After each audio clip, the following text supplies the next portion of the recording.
in less than a minute. Cool.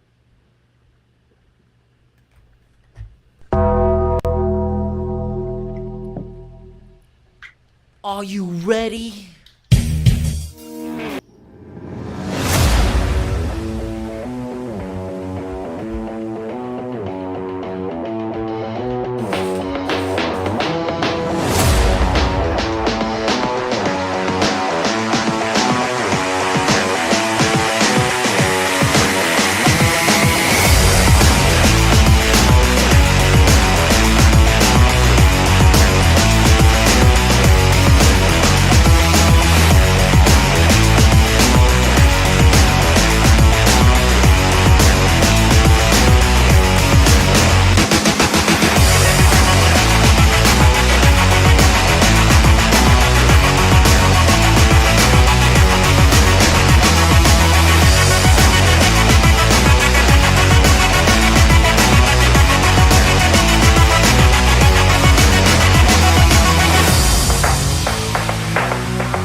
What do you guys want to talk about? Let me talk to you. Yeah! It's showtime, folks!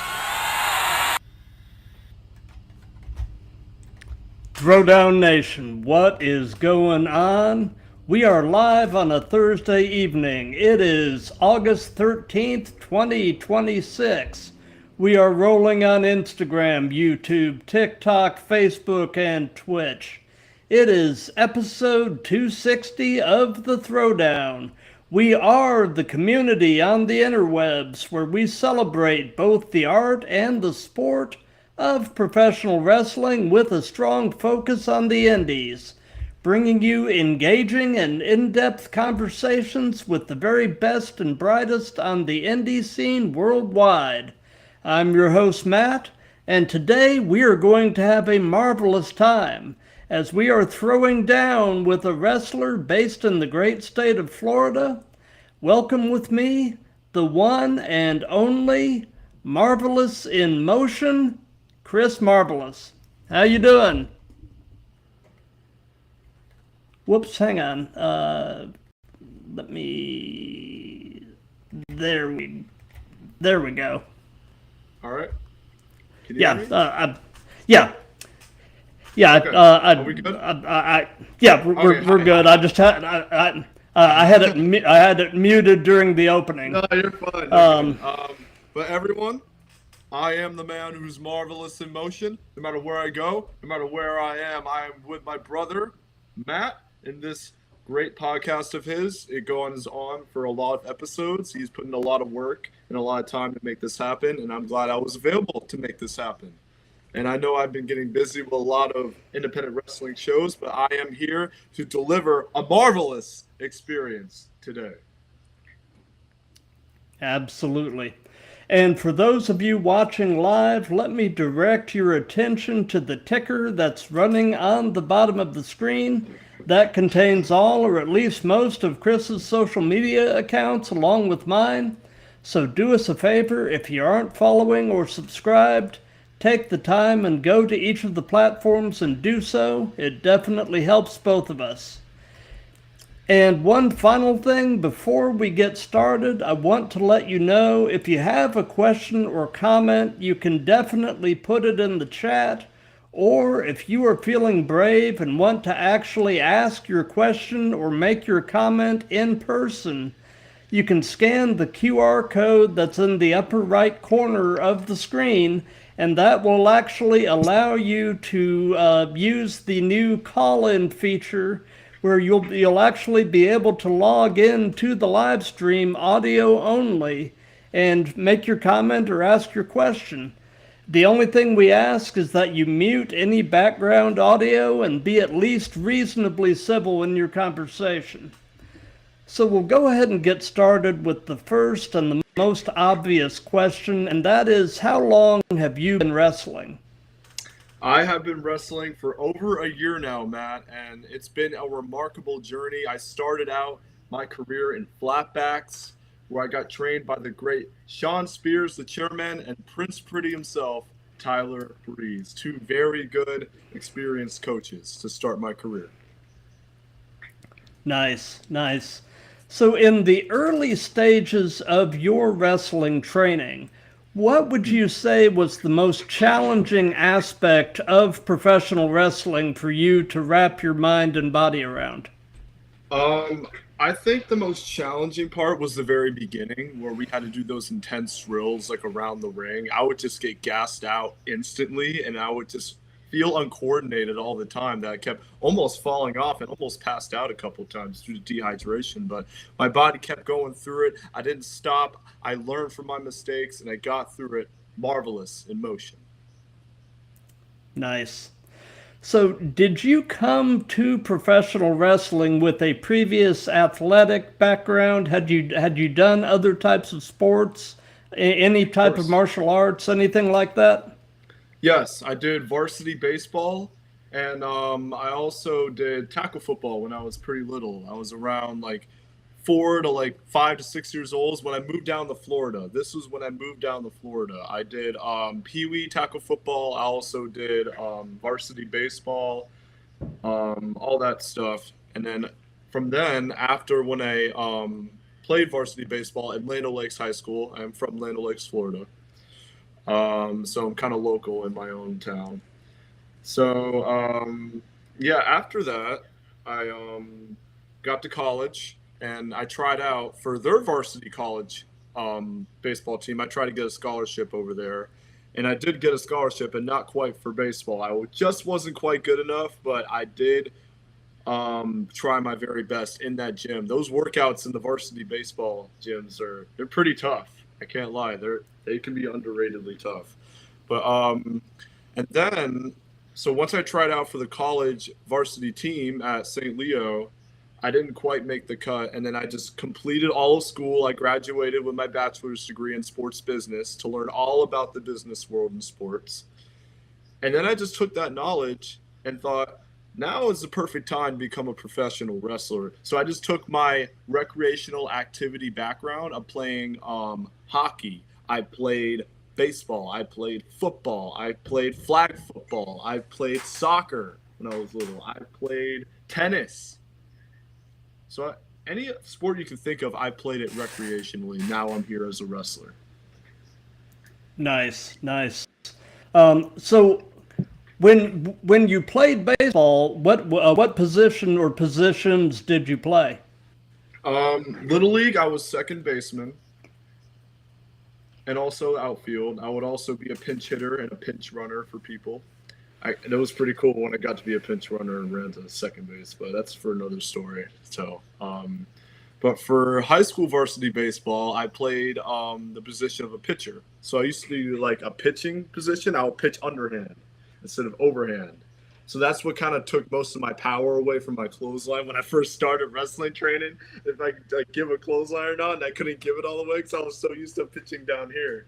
So, yeah, I basically pitched underhand like a submarine pitcher. That's what the position I mainly played, and I was also a pinch hitter. It's a good question. Interesting. So, I'm presuming that you've been at least, well, we were talking before we went on the air, so I know that you have been at least a fan of this stuff majority of your life. Yes. So, what would you say is your earliest wrestling-related memory? My earliest, related memory of wrestling, it's when Cena was just on top of the mountain, man. Like, when I used to first watch wrestling, John Cena was the guy to beat. I mean, he was the face of the franchise of WWE, literally. He would just win multiple accolades. He has great charisma, and he would show that in the ring. And that's what really fired me up to be a wrestler. But my favorite wrestler actually growing up, and the earliest memory of it, would be like Rey Mysterio taking down the Big Show and stuff. Like, if he could do it, so can I. Gotcha. What was the first live show that you ever went to as a fan? WWE live event with my mom's friend. That was the one I remember. It was back in 2014 where I saw like many top stars, like Seth Rollins was there, John Cena was there, Sheamus, Mark Henry, Luke Harper, like during that time, like 2014 was one of the biggest years. Gotcha. Mm.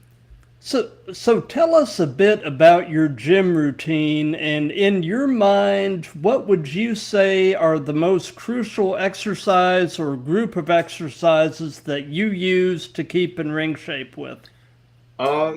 Just the standard. I usually just do dumbbell presses, incline dumbbell presses, side lateral raises. I keep it light, but also pretty simple. I don't want to go overload to where I'm like tearing my shoulders out and stuff. So I kind of keep it just at a volume to where it's my pace. But for the best exercises, this would be a great to put on the Marvelous Experience. So episode 5, here you go. Really good exercise for you to do is the dumbbell.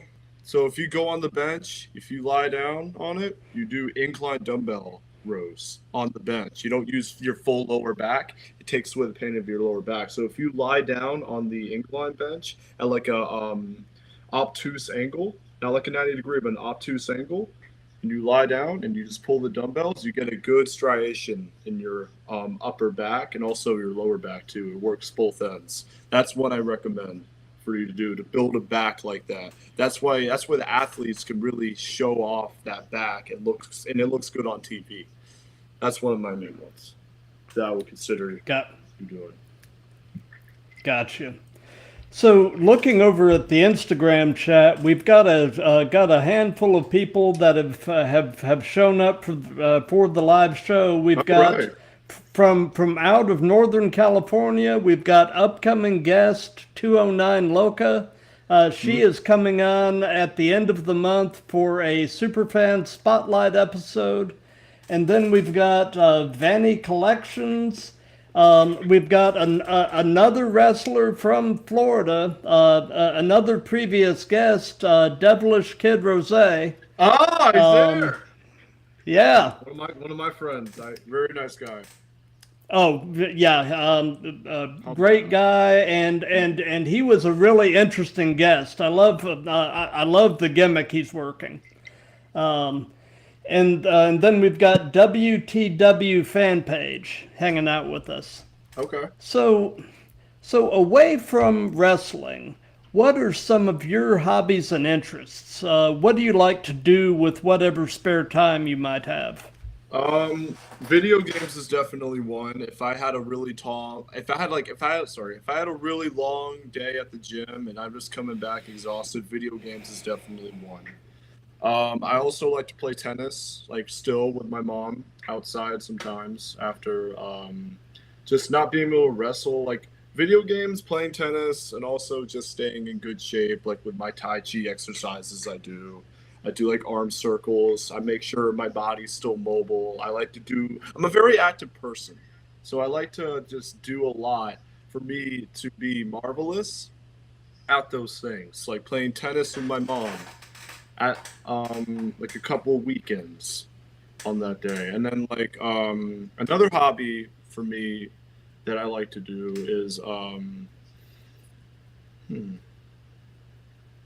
know it was another one, but I like to jump in the trampoline. There you go.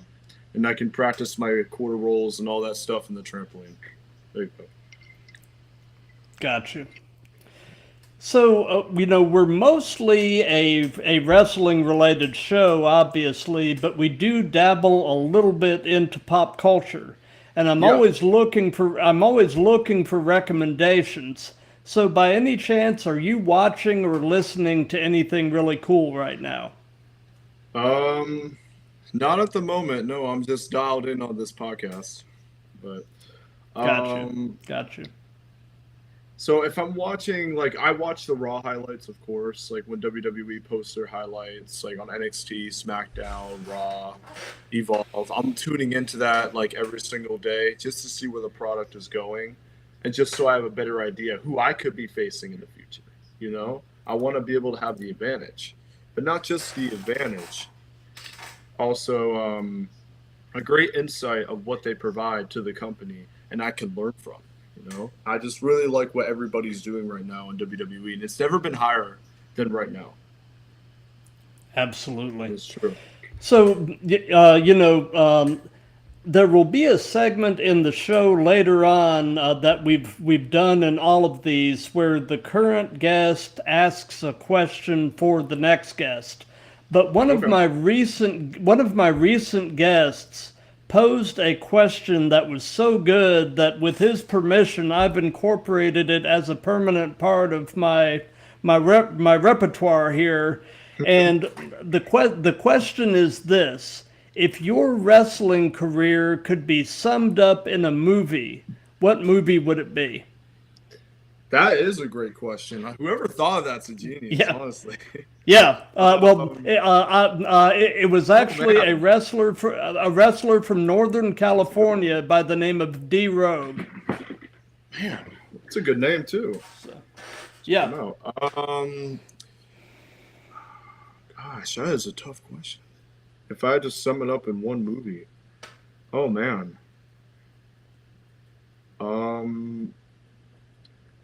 It would have to be a Marvel movie, for sure.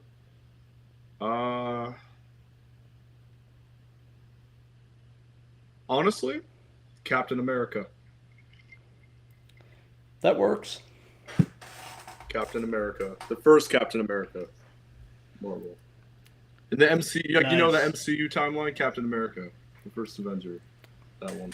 Nice. So, who currently or in the past in professional wrestling inspires you? That's a good question, and I can't wait for you to answer. One is Cena. Another, because I watched Cena ever since I was like a little boy. I've always just lived up to his gimmick and what he stood for, and has stuck with me to not ever give up.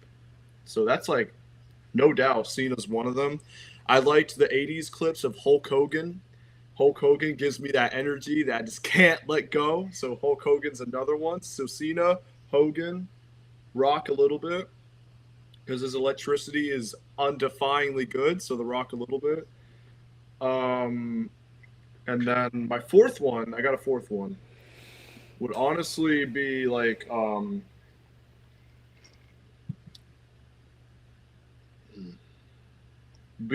Macho Man. Macho Man. Randy Savage. Yep. Yeah. Yep.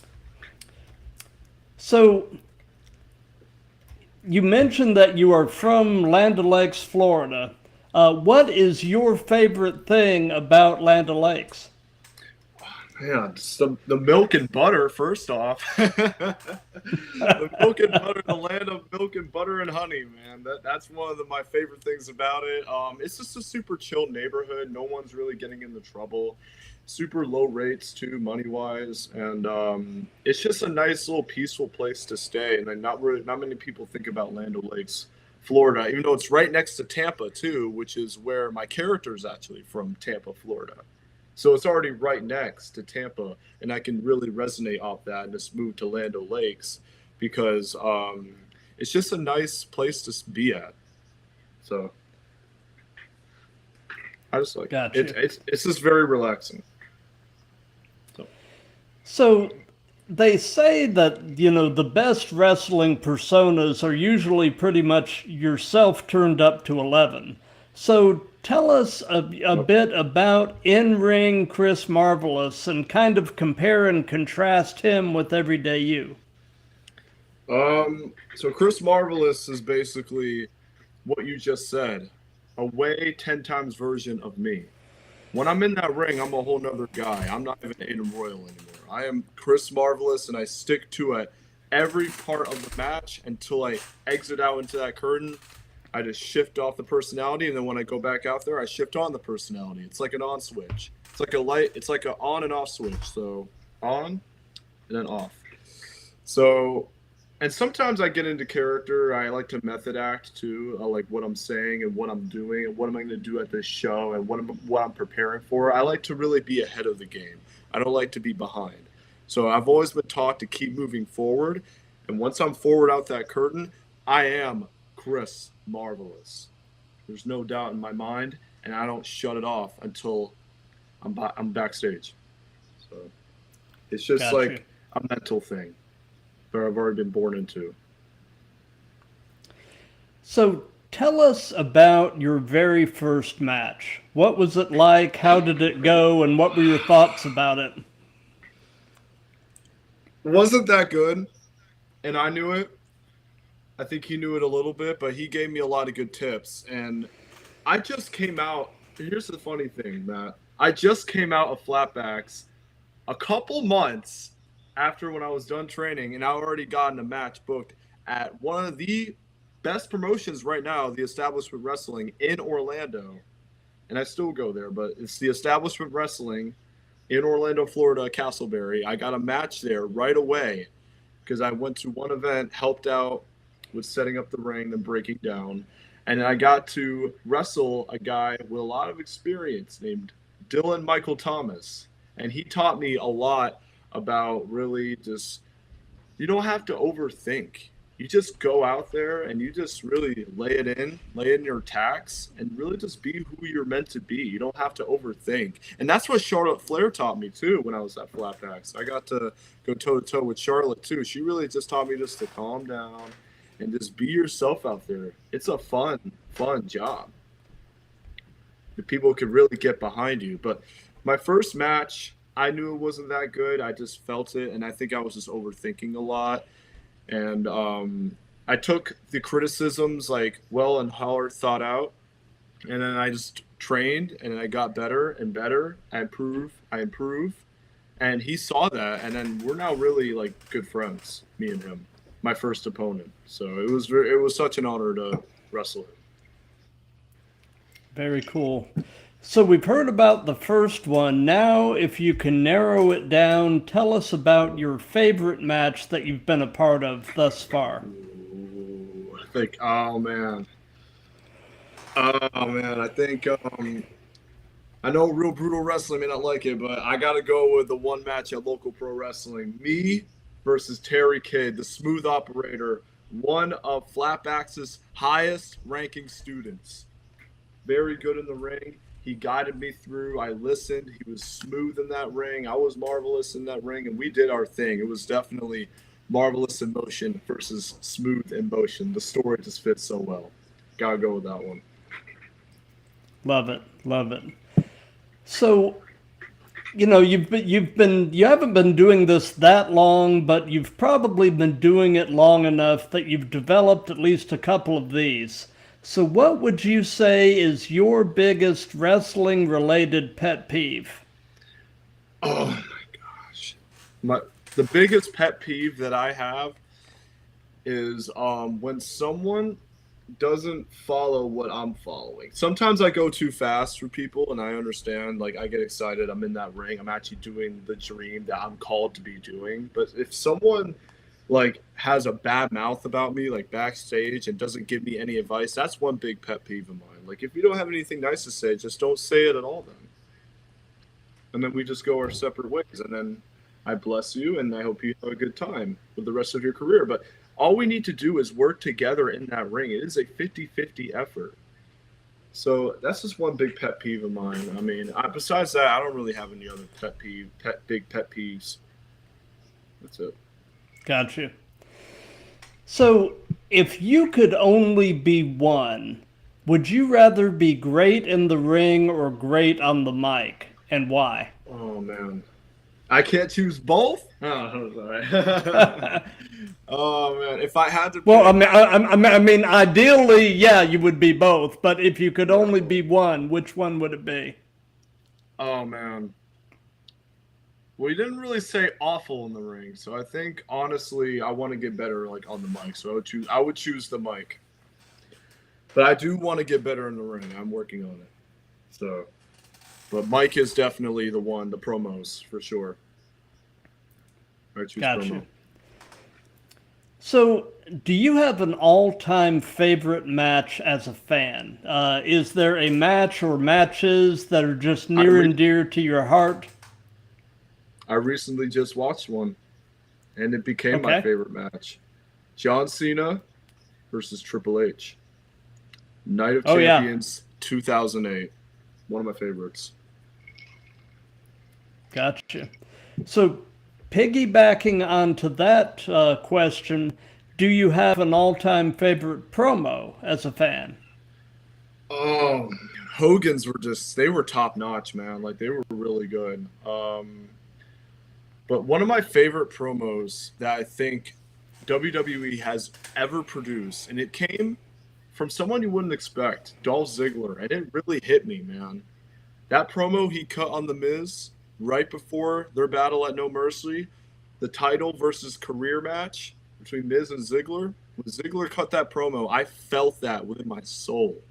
Because that came straight from the heart, and it was all realness, man. Dolph Ziggler did a hell of a job on that promo, and that just really stuck with me ever since. Because you can give, and sometimes they won't give back, and you just got to keep moving forward and know that you can still be a good person from deep down inside, but it's okay to let it out and just express it, that emotion. That really just hit me hard. Definitely Dolph Ziggler's promo. Absolutely. And, I've actually got to really give him a shout out. Yeah. He is doing right now the work that he is doing in TNA. Under his real name of Nick Nemeth. Man, I feel like he is doing the best work of his career right now. Yeah. I mean, in many ways, getting released from WWE may have been the best thing that ever happened to him. I mean, because he is really flourishing in TNA, and I'm thrilled to see it.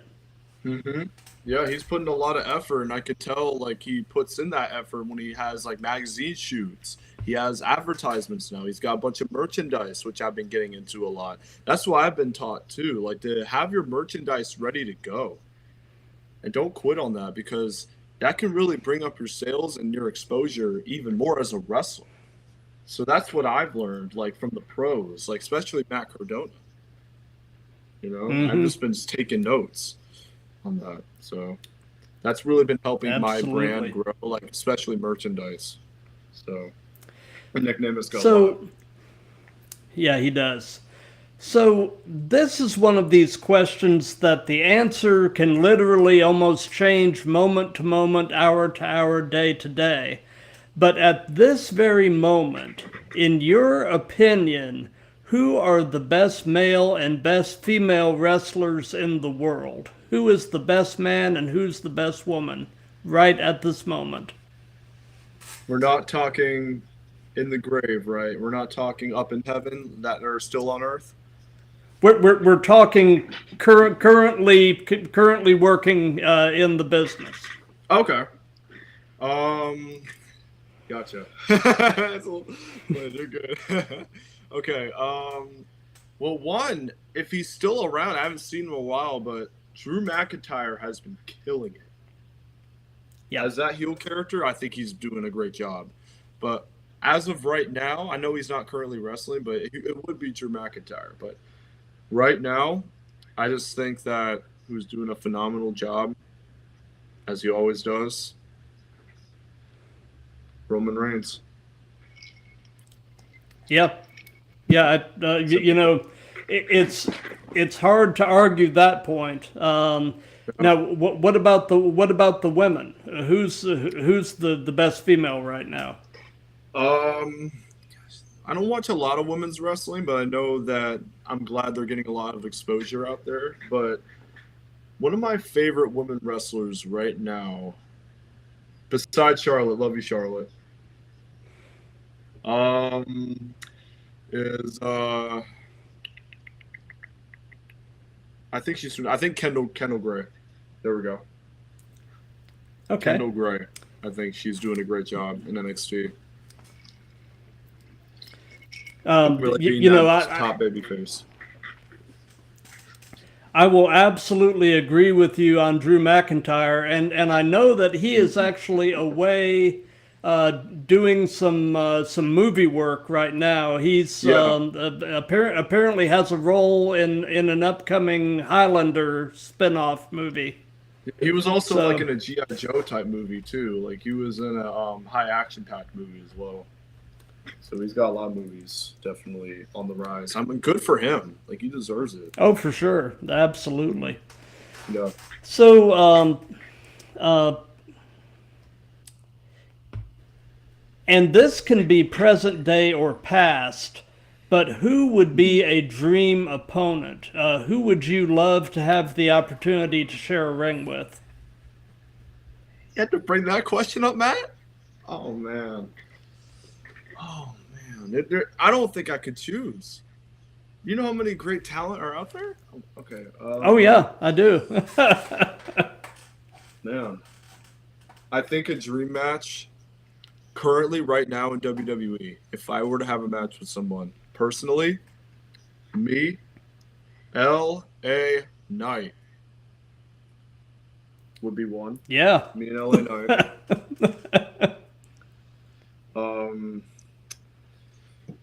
Another dream opponent of mine, honestly, would be John Cena, of course. Yeah. And Cody Rhodes. Yeah. LA Knight is somebody that I feel like is, even at this point, I feel like the guy is criminally underrated. Oh, yeah.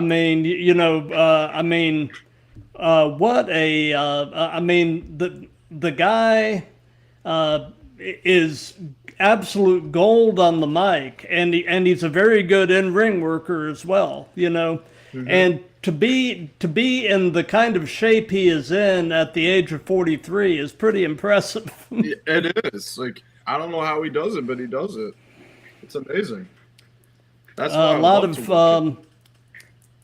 of hard work. Mm-hmm. So, what is your favorite move? What is something you just really enjoy doing? And then on the flip side of that, is there a move that you won't do or you would at least rather not do, and that can be either giving or receiving? A move I wouldn't do for a while. I think it's pretty overrated. Nothing to hate against it. It's a majestic move, but the moonsault, I don't see myself doing a moonsault for a while, especially if I'm giving it to talent who's been in the game for a while. And if I mess that up in front of them, or I break their face, or I land wrong on their abs, or like near their arm and stuff, they could bash me all they want.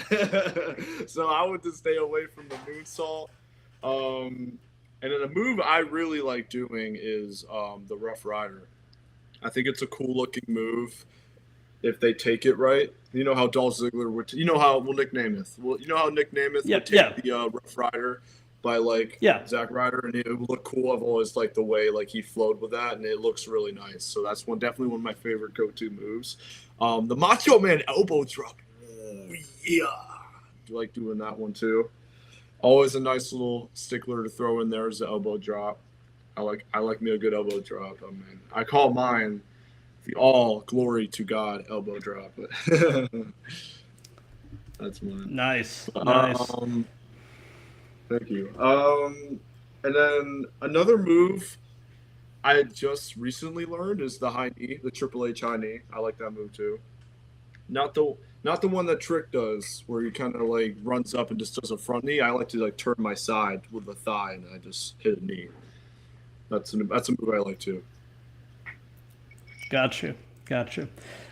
Looking over at the Instagram chat, my wife actually showed up, and she is an LA Knight mark. So my wife is celebrating that you brought up LA Knight. Now that's marvelous. Absolutely. So, like I said, you haven't been doing this for that long, but so this may or may not apply, but I'll ask it anyway, and that is, what hurts right now? What hurts? Yeah. It's a tough question.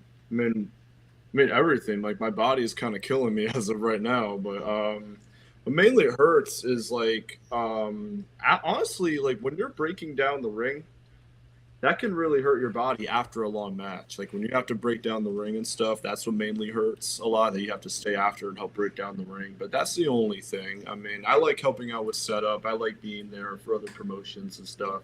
And what really hurts is also the gas prices too. When you're driving to each show and you have to fill up your gas. Tell me about it. Tell me about it. Hurts. That's probably what mostly hurts right there. And then just helping out with breakdown, that could hurt a little bit too, because then you have to drive all the way back and like get on a flight, and then it's just a long night. So that's all. Yep. Simple stuff. So I like how that set up. So in the time that you've been doing this, what is the worst bump you have taken so far? The power bomb. It was recent too. Power bomb's tough. I think that's the one, because when you land, you're almost landing near your neck. So you have to tuck your chin when you're taking a power bomb. And if someone does it wrong, you could really land on top of your head. Or if you don't like post upright, it almost turns into a pile driver, and it's too close to the neck. So definitely the power bomb, I would say. Be a toughest bump. Absolutely. So what is your take on the role that social media is playing as a promotional tool in wrestling, specifically indie wrestling? Social media with Instagram and a lot of people and their companies getting their stuff out there promoted. A lot of reels get out there. So that really increases their exposure for sure. And a lot of match highlights clips, like, you know how wrestlers will post their match clips, like sometimes I'll do that as well.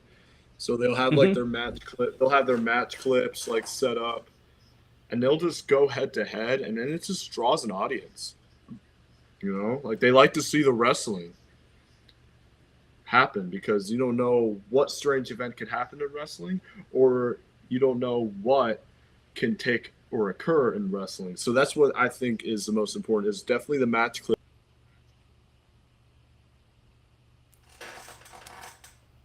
Looks like you froze up. Oh, I froze. Did I? You're good now. Am I good now? Yeah. I don't know. Good. I don't know what happened, but yeah. No, it's all good. Yeah.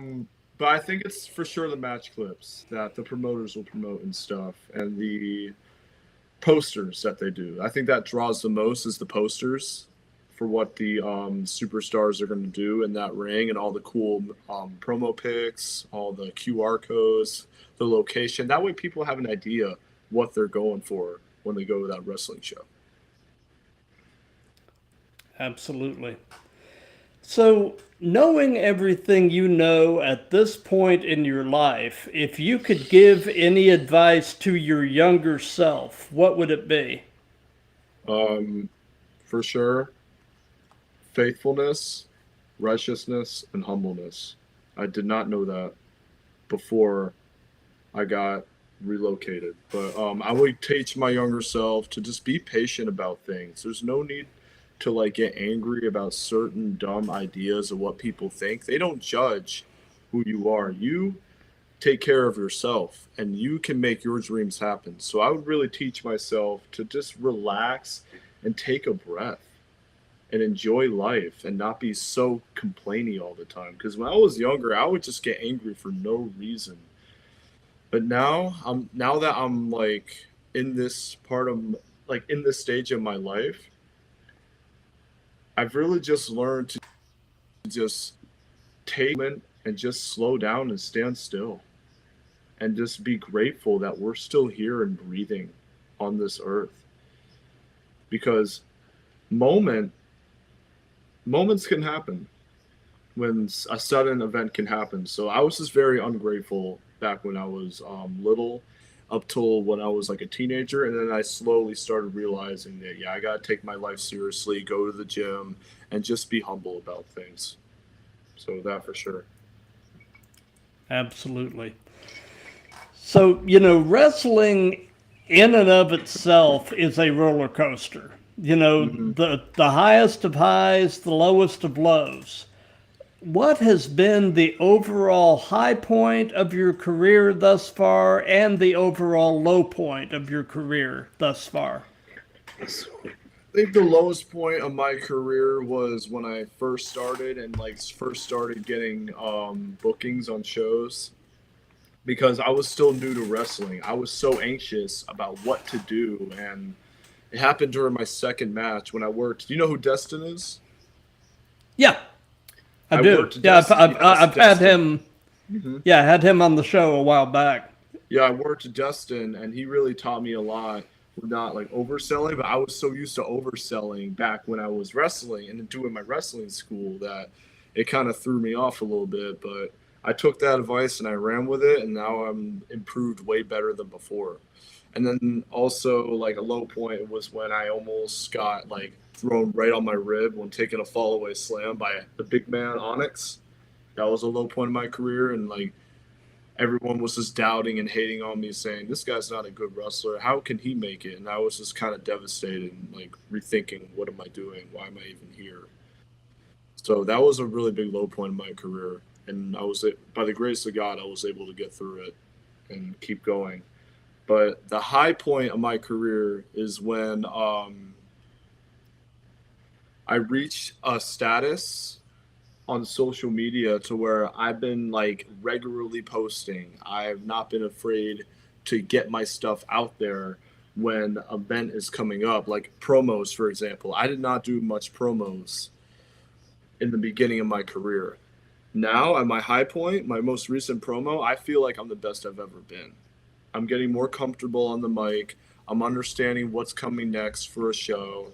I know who my opponents are going to be, and it's just all coming together. It's just all coming together now, and I'm very grateful again. So, do you have any pre-show traditions? Any things that you try to do consistently before you walk through the curtain? Again, I kind of like imagery. Big time imagery, in my head on what the match would look like to me, and then I would let my partner say, if he has more experience than me, give his endpoint and then his point of view of the match to me. So what I kind of do is just warm up. I wipe my face with my towel, I take a breath, and I just kind of warm up and stretch my arm circles. I do my band curls, I do push-ups, and I just make sure that I'm just focused and relaxed and have a good time out there and not overthink about everything. That's basically it. So tell us about your gear bag. What all do you carry in your gear, and do you carry anything unique or unusual in your gear? I'm light. So when it comes to me, I'm light with my gear. I got these. Yeah. I got this.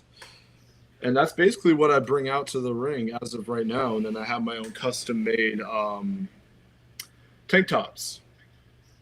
And it has my logo and it has my name at the bottom. And it just shows who I am, the Chris Marvelous. So I basically just be simple with my gear. I have simple tights like Macho Man Randy Savage type tights, my tank top, my glasses, my towel.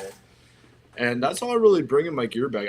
I like it to be very light because I don't want to go overboard and overthink what I should do for this character when it's just a simple character that I'm playing.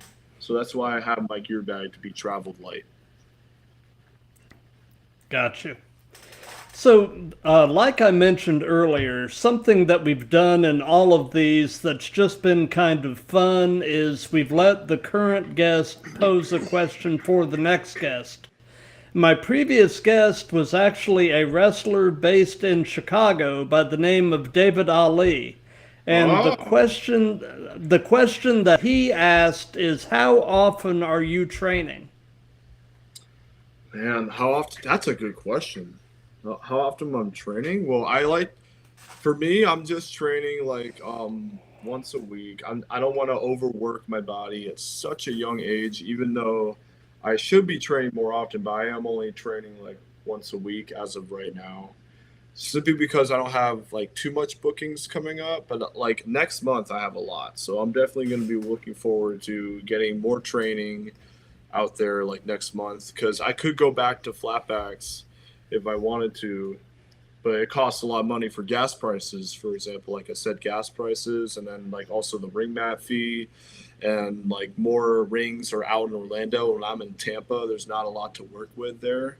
So that's one of the biggest downfalls, is that my location is far from rings for me to train. But I try to get my training at least once to twice per week, because I go to my trampoline, I practice my rolls and stuff. So at least I have that. But I do in-ring training once a week as of right now. Gotcha. So since this is part of a series, do you have a question that you would like to ask the next guest? Oh, man. How often, say this. So how often do you work out in the gym, and what workouts specifically do you include in your arsenal?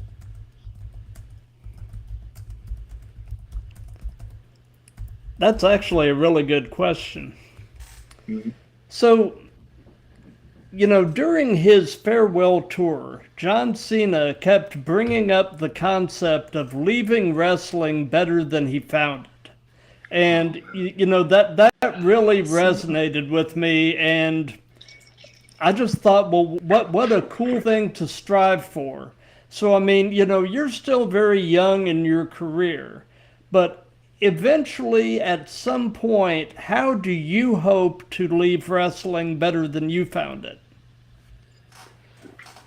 With a bang, Matt. That's all I can say. With a bang.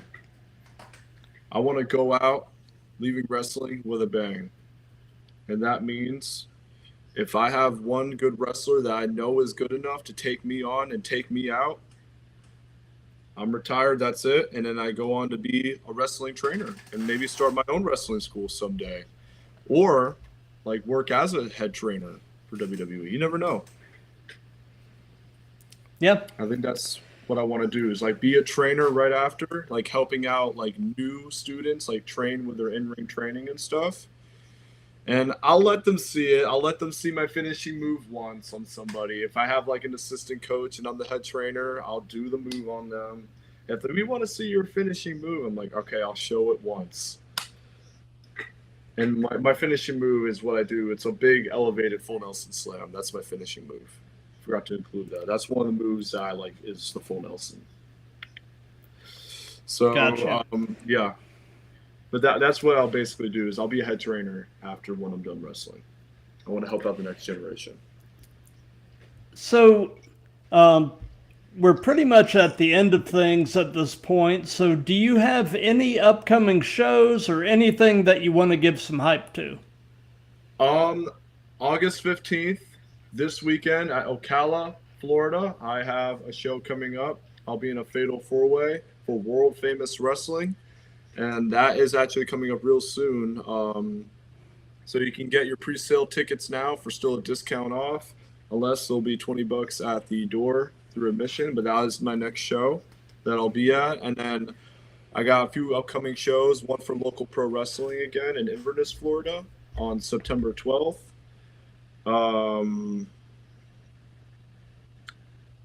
Besides that, that's all I really got. Gotcha. Well, as far as what we've got coming up on the Throwdown, tomorrow, Friday the 14th, at 7 p.m. Eastern, we've got episode 261, and our guest is a social media-based pro wrestling tribute / parody American Bounce Fighter. I'm definitely intrigued to have these guys on the show, and I've seen some of their stuff on the internet, and it is actually pretty hilarious. So I'm definitely excited to have them on the show and find out the story behind what they're doing. And then after that, a week from Friday, which will be August 21st, at 7 p.m. Eastern, which is 4 p.m. Pacific, we've got episode 262 with a wrestler out of Northern California, Sean Sims. the Northern California scene is just unreal right now. There is a ton of really top-notch talent, and a lot of really hungry guys out there, and it's been interesting. You know, I've had a number of Northern California wrestlers on the show recently, and a lot of them have trained and or done some traveling with Jacob Fatu. And it's always interesting hearing stories of Jacob before he made it to WWE, and just finding out what a great human being Jacob Fatu apparently is. It's honestly surprising to me how great of a guy he is in real life. Like it's so surprising. Yeah. The character that he portrays is definitely different from the man that he is. Yeah. So, but before we wrap all of this up, do you have any final words? I got some final words. If anyone's still watching, and this is for you, the Marvelous Nation. No, you can get through anything in life, and all things are possible with your mind, and you do it for a reason. Once you have that dream, you have that for a reason. So you have to chase it. Don't beg for it, you chase it. And that comes with a lot of passion, a lot of grit. So stand firm against the evil and don't ever quit, because we're not going to be delicate anymore, and just be marvelous.